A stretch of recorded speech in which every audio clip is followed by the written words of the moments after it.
Depuis environ 5 mois en Haïti, on assiste à une baisse du prix du dollar américain par rapport à la gourde. Qui ça qui expliquait réalité économique ça? Bonjour, bonsoir tout le monde. Non pas c'est Enomi Germain, c'est EconoPlus qui entre la caillou.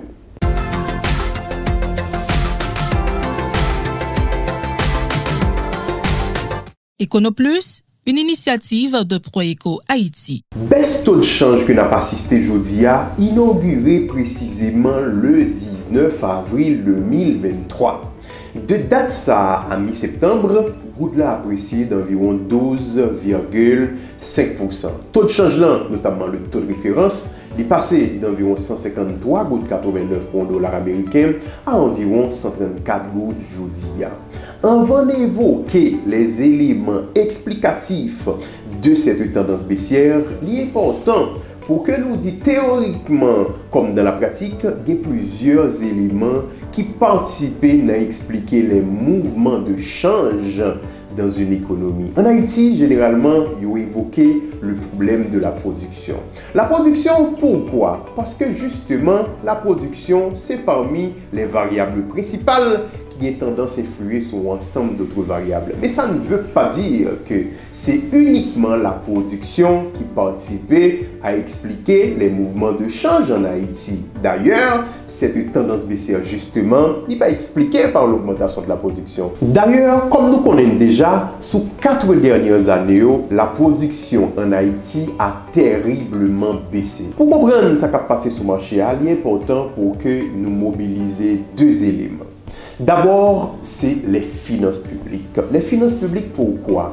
Parce que j'aime toujours expliquer là, quand l'État est en situation de déficit de ses finances publiques, en général, les finances déficit liant sur le marché financier national ou international dans une certaine mesure.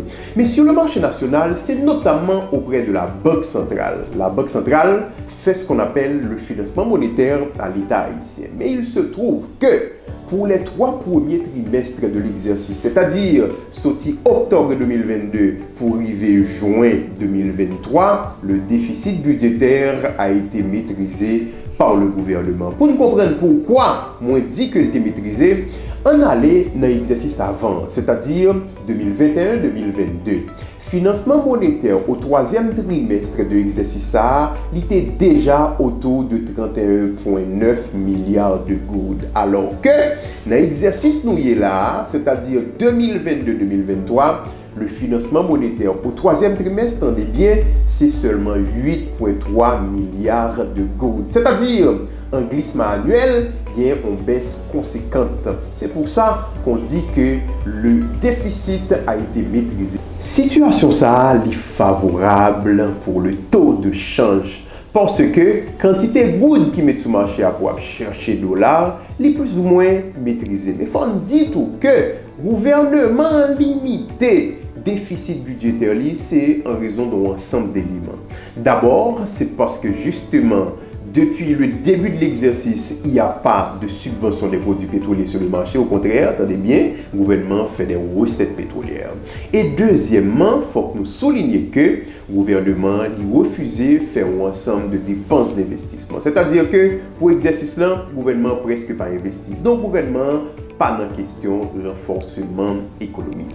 Deuxième côté, pour nous chercher explication pour baisse taux de change, c'est à travers les importations du pays. Les importations au 3e trimestre de l'exercice ont baissé de 25%. Qui ça me voulait dire?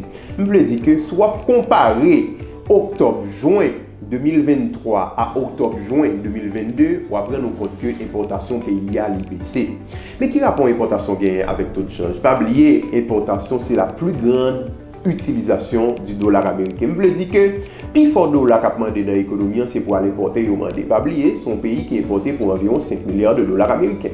Donc, quand les importations baissaient, compression qui compte fait sur le marché de change pour chercher dollars, pression ça allait baisser. Ça encore, il crée une situation favorable pour taux de change. L'on prend deux facteurs, il a créé un petit environnement, ne serait-ce pour le court terme, plus ou moins vertueux pour le taux de change. Ça a contribué à casser les anticipations négatives, les spéculations, ils ont baissé. Ou t'as dit, baisse spéculation son troisième facteur. Donc voilà comment, en quelque sorte, on est capable d'expliquer ce qui a passé sur le marché changeant depuis environ 5 mois. Mais une question nous avons posée, c'est vrai que le prix du dollar américain par rapport à la goutte a baissé, mais pourquoi les autres prix dans l'économie n'ont pas baissé? C'est-à-dire, pourquoi on n'assiste pas à une baisse d'inflation dans l'économie? Question ça, on dit quitter pour l'autre Econoplus. En tout cas, mesdames, messieurs, merci beaucoup.